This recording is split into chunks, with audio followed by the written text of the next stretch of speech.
Hi friends, I am Abhishek. Welcome to my YouTube channel the ocean of Shiksha. तो देखिए, आज हम फाइनेंस कमीशन के बारे में डिस्कस करेंगे, जो कि अभी हमारा एम लक्ष्मीकांत का चैप्टर चल रहा है। अभी हम कॉन्स्टिट्यूशनल बॉडी के बारे में डिस्कस कर रहे हैं। सबसे पहले हमने जो लास्ट क्लास में डिस्कस किया था, हमने उसमें डिस्कस किया था स्टेट पब्लिक सर्विस कमीशन और ज्वाइंट पब्लिक सर्विस कमीशन के बारे में हमने डिस्कस किया था। उससे पहले जो हमने डिस्कस किया था वो हमने किया था यूपीएससी के बारे में, यानी कि यूनियन पब्लिक सर्विस कमीशन के बारे में डिस्कस किया था। देखिए, आज जो हम डिस्कस करेंगे, सबसे पहले हम समझेंगे जो फाइनेंस कमीशन है हमारी कंट्री का, उसके जो कॉन्स्टिट्यूशन के अंदर जो मेंशन है उस आर्टिकल को डिस्कस करेंगे। अपॉइंटमेंट के बारे में डिस्कस करेंगे, जो उनके पावर हैं, जो फंक्शन है, क्वालिफिकेशन क्या है मेंबर्स बनने के फाइनेंस कमीशंस के, ये सारे टॉपिक को आज हम डिस्कस करेंगे। और साथ में अभी तक अगर हम बात करें जो 15 फाइनेंस कमीशंस रह चुके हैं, उन सब के लिस्ट के बारे में हम डिस्कस करेंगे। यानी कि 1950 से लेकर के अभी तक, यानी कि अगर हम बात करें जो लास्ट हमारा 5 ईयर सॉरी जो हमारा फाइनेंस कमीशंस था, वो आपको 2017 में देखने को मिलेगा, जो कि 15वां फाइनेंस कमीशन था। उसका क्या रिकमेंडेशन था, ये सारी चीजें आज के वीडियो में हम डिस्कस करेंगे। सबसे पहले बात करते हैं कॉन्स्टिट्यूशनल के अकॉर्डिंग, जो हमारे कॉन्स्टिट्यूशन के अंदर जो प्रोविंस रखे गए फाइनेंस कमीशन को लेकर के। देखिए, अगर हम बात करते हैं, हमारा कॉन्स्टिट्यूशन कहता है कि अकॉर्डिंग टू आर्टिकल 280 में ये मेंशन है, जो प्रोवाइड कराएगा किसके लिए, फाइनेंस कमीशंस के लिए। यानी कि फाइनेंस कमीशन फिर हमारा क्या है, एक कॉन्स्टिट्यूशनल बॉडी है। तो आपको क्या देखने को मिलेगा, एक कॉन्स्टिट्यूशनल बॉडी। और साथ साथ में जो हमारा फाइनेंस कमीशन है वो क्या है, एक क्वाइजी जुडिशियल बॉडी भी आपको देखने को मिलेगा। तो ये देखिए, जो कंस्टिट्यूट किया जाता है वो किसके द्वारा किया जाता है, प्रेसिडेंट के द्वारा किया जाता है। यानी कि प्रेसिडेंट ऑफ इंडिया के द्वारा क्या है, फाइनेंस कमीशन को कंस्टिट्यूट किया जाता है हर 5 साल में, या अगर जरूरत पड़ती है, नेसेसरी होती है, तो 5 साल से पहले भी क्या कर सकता है, प्रेसिडेंट फाइनेंस कमीशन को कंस्टिट्यूट कर सकता है। ये बात सारी मेंशन है किसमें, हमारे जो कॉन्स्टिट्यूशन है आर्टिकल 280 के अंदर ये सारी चीजें आपको मेंशन मिल जाएगी। देखिए, अगर हम इसके अपॉइंटमेंट की बात करते हैं तो चलिए मैं यहीं पे समझा देता हूं आपको अपॉइंटमेंट के बारे में। देखिए, अगर हम अपॉइंटमेंट की बात करें, इनकी जो नियुक्ति की जाती है चेयरपर्सन की, तो इनकी जो अपॉइंटमेंट की जाती है, ये अभी जस्ट मैंने बताया किसके द्वारा की जाती है, प्रेसिडेंट के द्वारा इनकी अपॉइंटमेंट की जाती है हर 5 साल में। यदि जरूरत होती है तो 5 साल से पहले भी क्या कर सकते हैं, उनकी नियुक्ति कर सकते हैं। फिर देखिए, बात करते हैं कंपोजिशन के बारे में। कंपोजिशंस को जिसे हम हिंदी में कहते हैं संरचना। संरचना तो देखिए, अगर हम कंपोजिशन की बात करते हैं तो इसमें एक चेयरपर्सन होता है, यानी कि एक चेयरमैन होता है, और 4 अदर मेंबर्स देखने को इसमें मिलेंगे, जो कि अपॉइंटेड होते हैं। सारे मेंबर्स किसके द्वारा अपॉइंटेड किए जाते हैं, प्रेसिडेंट यानी कि राष्ट्रपति के द्वारा अपॉइंटेड किए जाते हैं।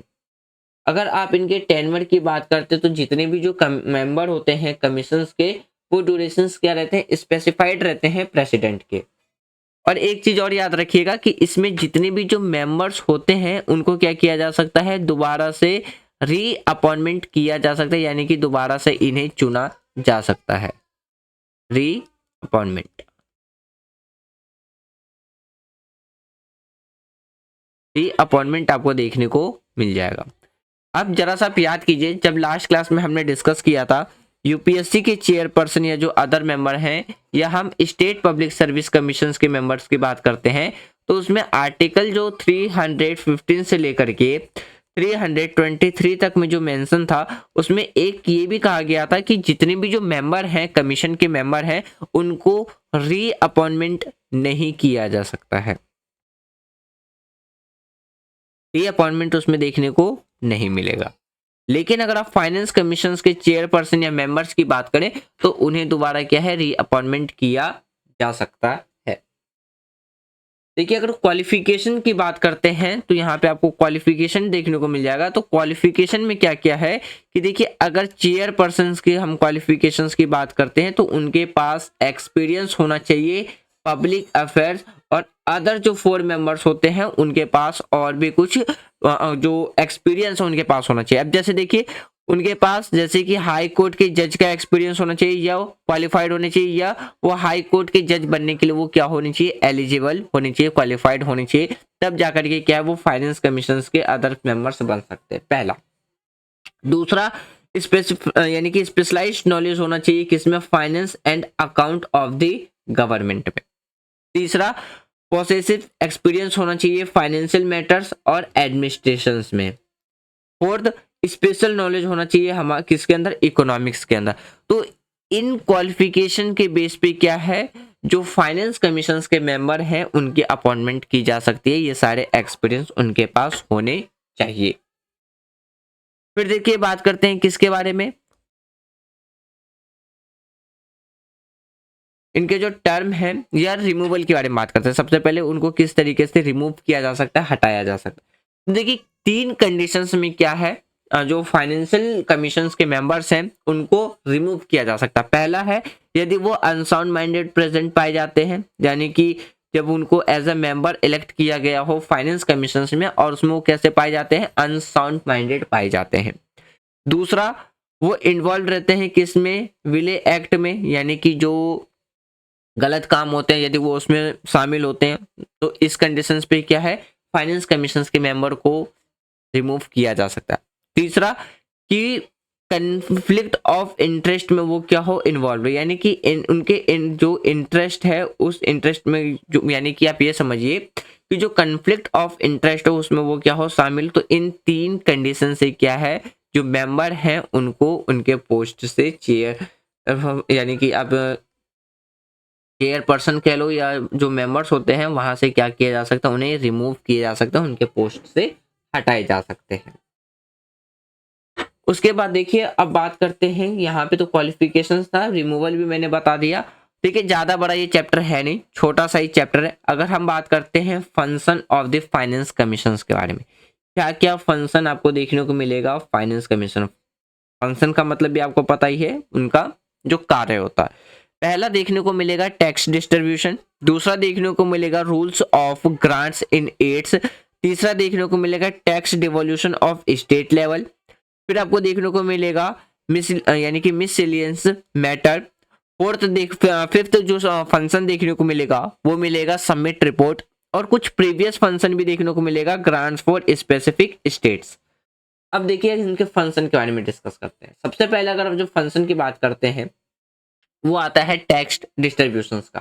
तो देखिए फाइनेंस कमीशन का एक टास्क ये भी होता है कि वो रिकमेंडेशंस के साथ जो प्रेसिडेंट का, यानी कि वो प्रेसिडेंट के रिकमेंडेशंस के साथ साथ वो क्या करे, जो टैक्स डिस्ट्रीब्यूशन यानी कि जो टैक्स का जो डिस्ट्रीब्यूशन वो शेयर करेगा नेट प्रोसीड ऑफ टैक्स किसके साथ, तो यूनियन टेरिटरी, सॉरी जो आपका यूनियन है यानी कि जो संघ है, और उसके साथ साथ स्टेट के साथ, and state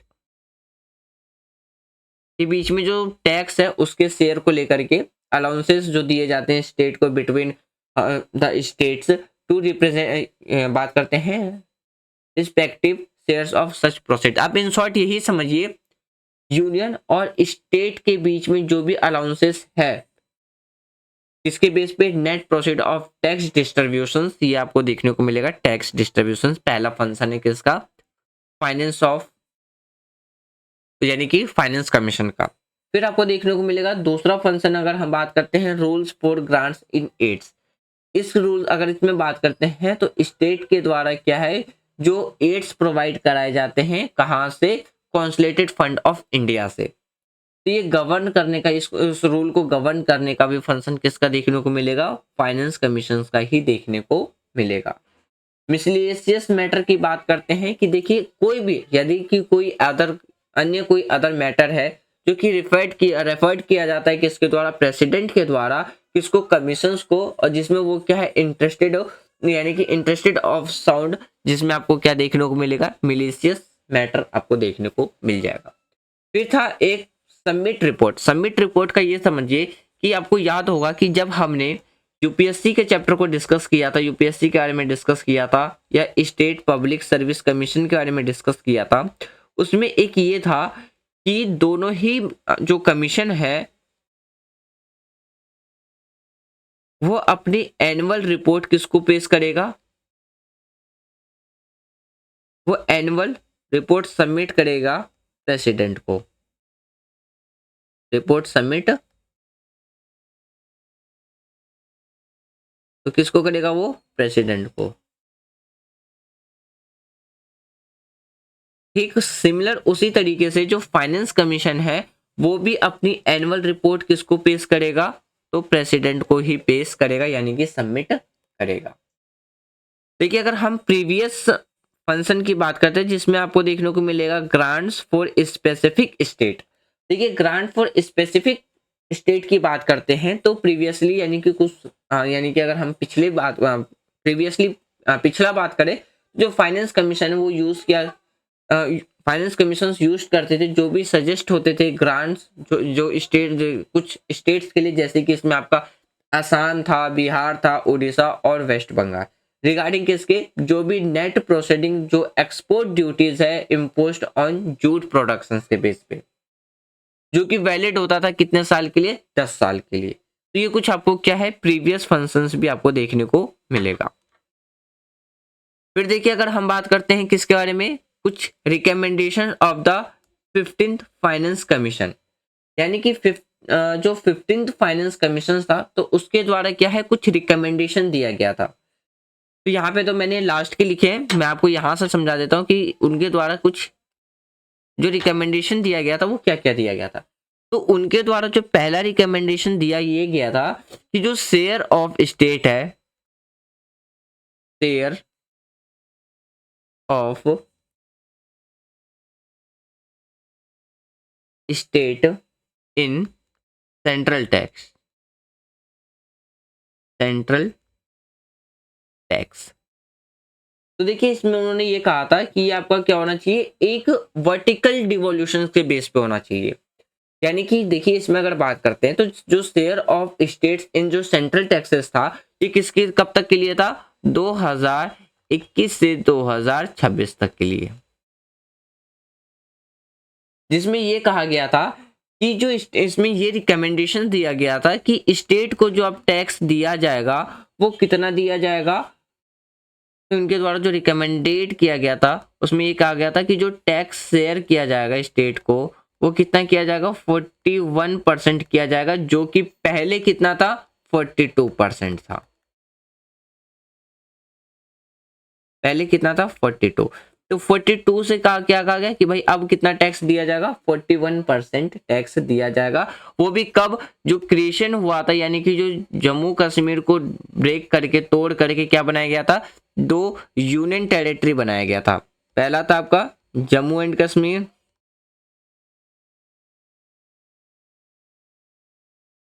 Jammu and Kashmir, और दूसरा जो आपका क्या बना था यूनियन टेरिटरी, वो बना था लद्दाख। तो उसके बाद रिकमेंडेशन ये दिया गया था कि अब स्टेट को जो टैक्स शेयर किया जाएगा, कौन सा जो टैक्स था आपका कितना दिया जाएगा, 41% दिया जाएगा, जो कि पहले कितना दिया जाता था, 42%।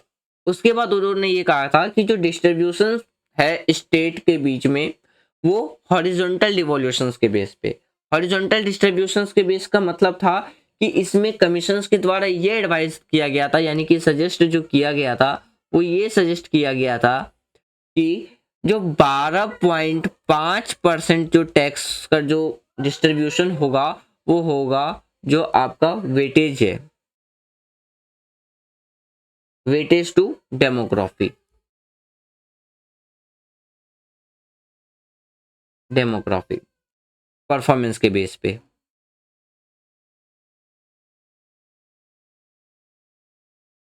फिर उसके बाद कहा गया था कि जो 45% टैक्स होगा वो किस पे होगा, इनकम।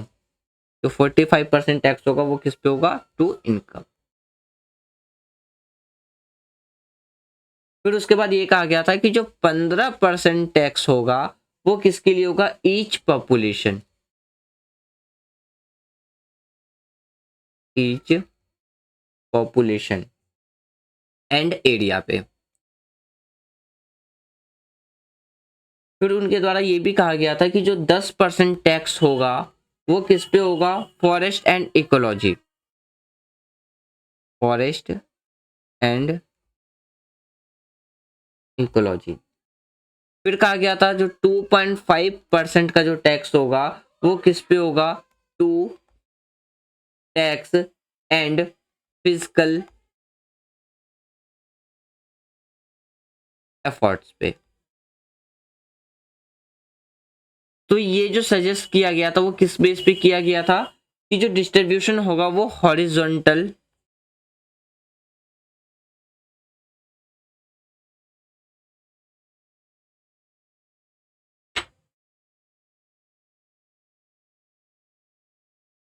हॉरिजॉन्टल इवोल्यूशन के बेस पे ये सारी रिकमेंडेशन दिया गया था 15 जो आपका फाइनेंस कमीशन है उसके द्वारा। फिर देखिए अगर हम ग्रांट्स एंड स्टेट की बात करते हैं तो उनके द्वारा कुछ सजेशंस और भी दिए गए थे। जो सजेशन दिया गया था उसमें सबसे पहला जो बेस रखा गया था परफॉर्मेंस बेस इंटेंटिव्स पे रखा गया था, जिसमें 4 एरिया को कवर किया गया था। पहला था आपका सोशल सेक्टर, जिसमें इन्वॉल्व रखा गया था, किसको कवर किया गया था, हेल्थ और एजुकेशन को। दूसरा जो सेक्टर था वो था रूरल इकोनॉमी, जिसमें कवर किया गया था एग्रीकल्चर और मेंटेनेंस ऑफ जो ग्रामीण रोड होते हैं उसको। तीसरा जो सजेशंस था वो बेस था governance of and administration reforms, किसमें जिसमें इंक्लूड था ग्रांट्स फॉर जुडिशरी के लिए, judiciary statics and aspirational districts and blocks पे। फोर्थ जो एरिया था उसको कवर किया गया था किसके लिए, पावर सेक्टर के लिए, जो कि डायरेक्ट यानी कि वो क्या था, ग्रांट से रिलेटेड तो नहीं था, ग्रांट से जुड़ा हुआ तो नहीं था, बट जो कि प्रोवाइड्स करता है किसके लिए, important additional borrow window for किसके लिए, राज्य के लिए, स्टेट के लिए। ये सारे रिकमेंडेशंस किसके द्वारा दिए गए थे, 15th फाइनेंस कमीशन के द्वारा ये सारे रिकमेंडेशंस दिया गया था। अब बात करते हैं किसके द्वारा, जो हमारा लिस्ट है कि अभी से लेकर के जो फाइनेंस 15 के 15 जो फाइनेंस कमीशंस रहे, list of finance commission of India.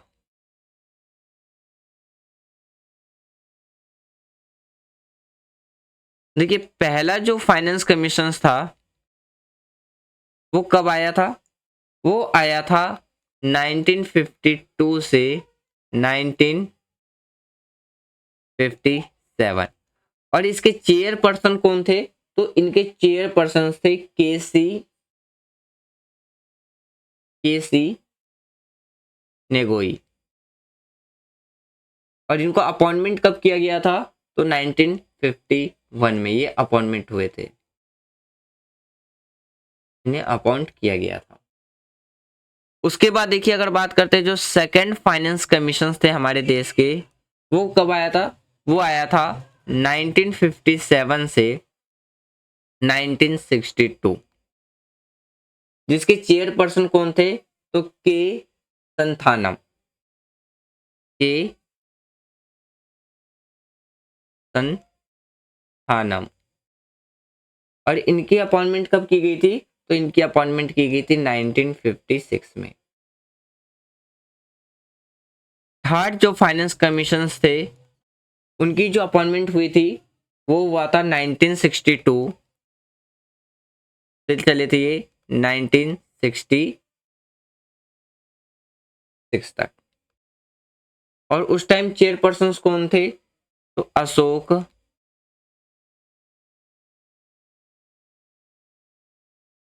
के चंद।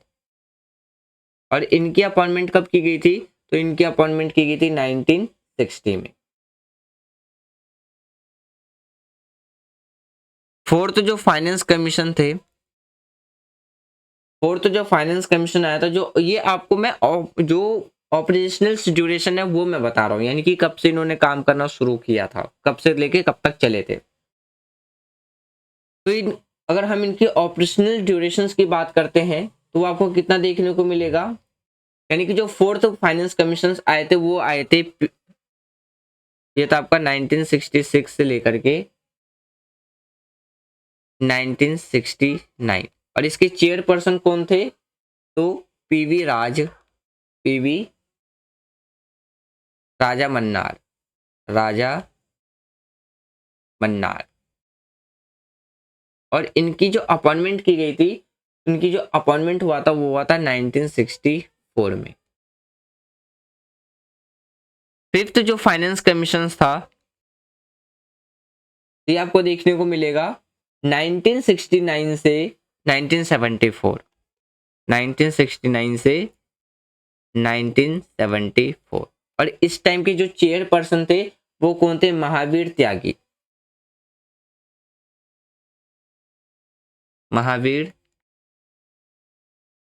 और इनकी जो अपॉइंटमेंट की गई थी वो कब की गई थी, 1968 में। सिक्स्थ जो फाइनेंस कमीशन थे, इसकी जो ऑपरेशनल ड्यूरेशन आपको देखने को मिलेगा वो मिलेगा 1974 से 1979 तक। और उस टाइम के जो चेयरपर्सन थे वो कौन थे, के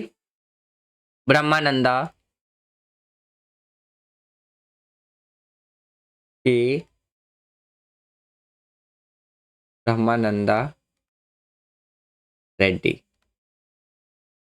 और इनको जो अपॉइंटमेंट किया गया था वो कब किया गया था, 1972 में। सेवंथ जो फाइनेंस कमीशंस थे, तो इसका जो ऑपरेशनल ड्यूरेशन देखने को मिलेगा वो मिलेगा 1979 से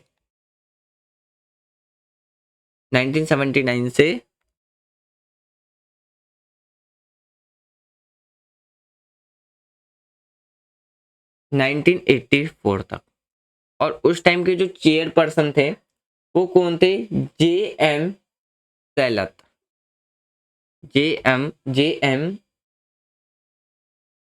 सैलत।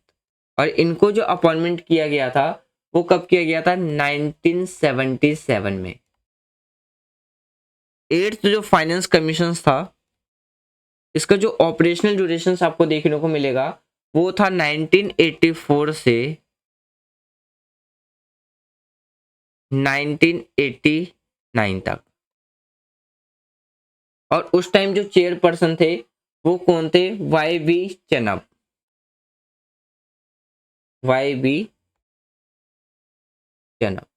और इनका जो अपॉइंटमेंट था वो कब किया गया था, इन्हें अपॉइंटमेंट 1982 में।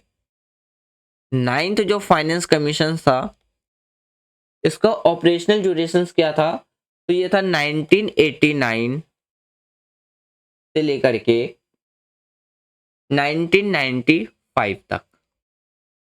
और उस टाइम के जो चेयरपर्सन थे, नौवे जो चेयरपर्सन थे वो कौन थे, एन के पी साल्वे।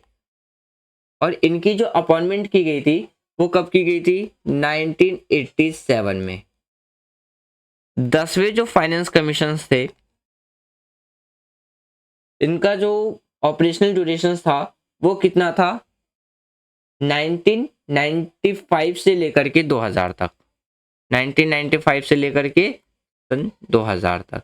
और उस टाइम जो चेयरपर्सन थे वो कौन थे, केसी पंत। और इनको जो अपॉइंटमेंट किया गया था वो किया गया था 1992 में। 11वें जो फाइनेंस कमीशन था उसका ऑपरेशनल ड्यूरेशन आपको देखने को मिलेगा 2000 से 2005 तक। और उस टाइम जो चेयरपर्सन थे वो कौन थे, तो ए एम खुसरो। और इनको जो अपॉइंटमेंट किया गया था वो किया गया था 1998 में।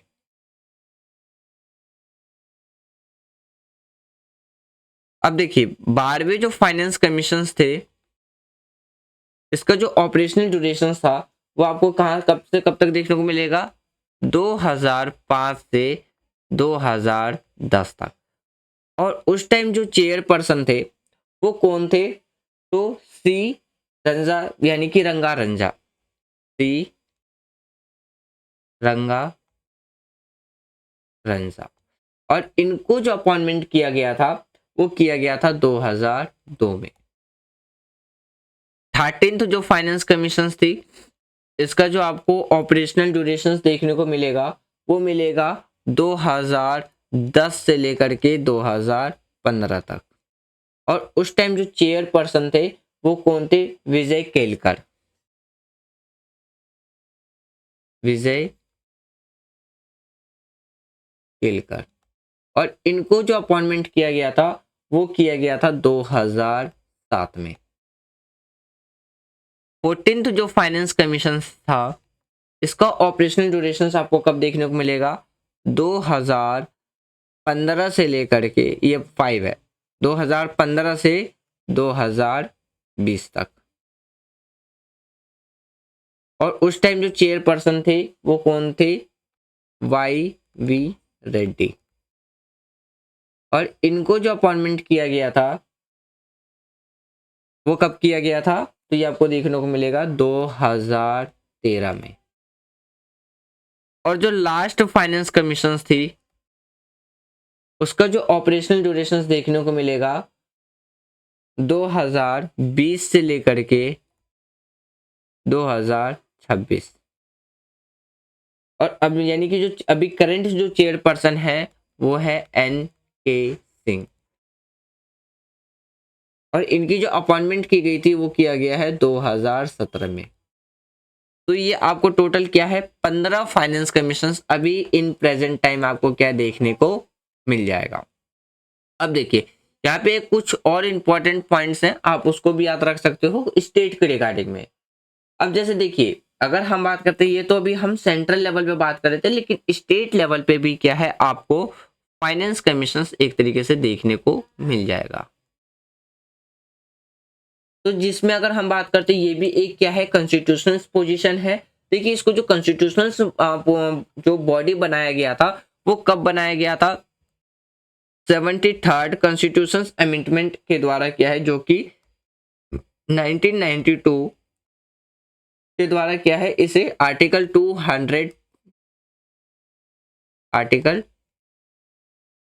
280 के द्वारा क्या है टू ऐड करके स्टेट फाइनेंशियल कमीशंस को क्या है एक कॉन्स्टिट्यूशनल पोजीशंस प्रोवाइड कराई गई।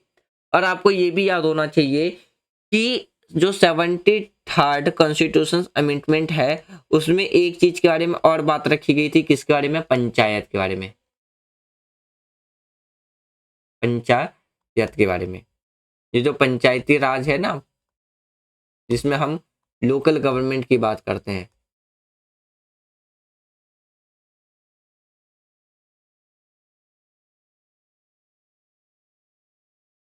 तो जो हमारा 73rd और जो 74th कॉन्स्टिट्यूशन अमेंडमेंट है, 73rd एंड 74th, ये किसके बारे में बात करता है? लोकल गवर्नमेंट के बारे में बात, ये भी याद रखिएगा। तो फ्रेंड्स ये था हमारा आज का डिस्कशन, जिसमें हमारा जो चैप्टर था फाइनेंस कमीशंस का वो आपका क्या हो चुका है? कंप्लीट हो चुका है। कल हम जो आपका, वैसे कल रिपब्लिक डे है तो आप सबको हैप्पी रिपब्लिक डे। कल हम जो हमारा संडे का वीकली न्यूज़ रिवीजन रह गया है उसको हम डिस्कस करेंगे। उसके बाद हम एम लक्ष्मीकांत का जो लास्ट, यानी कि एम लक्ष्मीकांत का जो अगला चैप्टर है उसके बारे में हम डिस्कस करेंगे। तो एम लक्ष्मीकांत का जैसे ही हमारा कॉन्स्टिट्यूशनल पार्ट खत्म हो जाएगा उसके बाद जो हमारा क्लास 10th का जो लास्ट चैप्टर रह गया है इकोनॉमिक्स का, उसको कंप्लीट कर लेंगे। तब उसके बाद हम अपना धीरे धीरे क्या करते रहेंगे, एम लक्ष्मीकांत की बुक को कवर करते रहेंगे। वीडियो के रिगार्डिंग में आपको कोई भी सजेशंस देना हो तो कमेंट बॉक्स ओपन है, आप कमेंट बॉक्स में दे सकते हैं। यदि वीडियो पसंद आ रही है तो आप वीडियो को ज़्यादा से ज़्यादा लाइक कर सकते हैं, शेयर कर सकते हैं एंड चैनल को सब्सक्राइब कर सकते हैं। Thanks for watching friend, take care, जय हिंद।